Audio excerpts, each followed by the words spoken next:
Hey guys, so I got a lot of replies on my poll that I posted, and I really want to share what people said because I feel like it would help people out who are thinking about competing or have in the past and just want to improve. Obviously, like, this is what we do. We always are constantly improving ourselves in the sport. So without further ado, I'm going to share what people said and just my advice. And yeah, my friend Shai said socially it's hard because you end up not having time for other people. Yeah, this is gonna be a full-time job for you. If you are considering starting a prep and you are very busy, you have a family, you can't half-ass it, and so you need to understand that before going into it. Another great comment that someone said was occasional headbutting with your family when you're hungry, and yeah, holy crap. So when you're in that situation, I always explain, like, have food on you, be prepared, but you're gonna go too long without a meal at some point, and you really just have to take a step back and let your family do whatever they need to do in the kitchen and just just stay away. And yeah, it's pretty funny. It's funny now, but when you're in that moment, it's like, everyone get away from me, I need to measure my cauliflower. So yeah, I totally agree with that. And it's definitely important to just be nice to your family. Like, they'll understand once you're like me, 8 months into this. I'm really lucky too because my mom is like my best friend, and so I'll come home and she'll know that I need food, and I'm like, she wants to tell me about her day and stuff, and I'll just be like, yeah, I know. And she'll be like, go eat, and then I'll explain later. Someone said that their friends don't understand that one cheat meal will derail them of their progress in the end, and so that's hard. You said you lost friends over that. You just have to find your people, and once you do, that's why I love social media. All my friends are on here.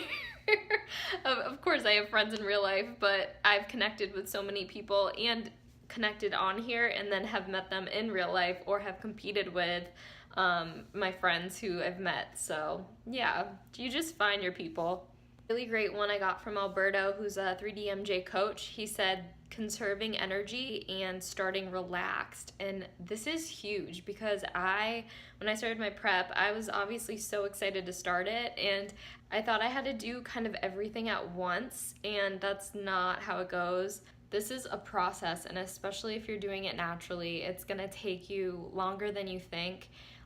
For my first shows, I was conditioned, but I had no idea that I would be doing this for another few months, and I'm really proud of myself for getting my pro card because I know that I was able to push even further after my first few shows, and I beforehand didn't really know if that was possible, but earning that kind of just instilled in me this drive to get after it and really get down to that shredded leanness that I need for the pro stage.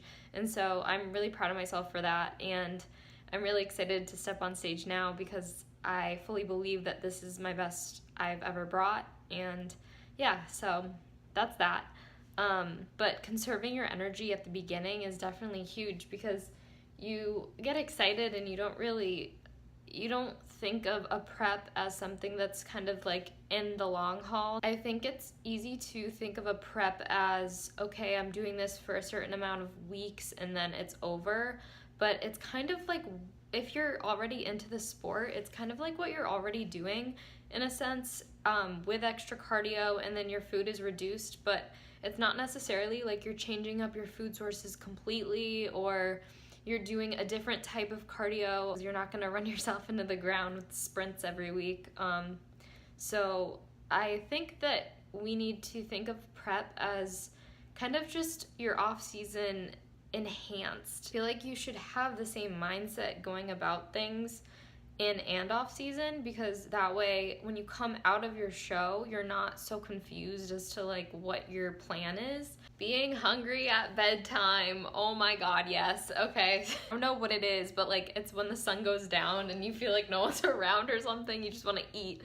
But okay, so I got over this in my off season, obviously, because I'm not going to eat everything during prep, especially at night. So what has helped me is a big ass thing of sparkling water. Just have it beside your bed and drink on that. You're gonna be peeing at 3 in the morning to start with, but it will help you. Also, just like making sure that I have a meal before bed, it really helps me sleep better. And just knowing that I have eaten, I don't know, it's a mental thing too. Again, like the sport is so mental, but knowing I had a meal before I'm going to bed, it's so much better, especially if there's carbs in it. It's actually shown to help you sleep better, but you know, you can't have all the carbs when you're dieting.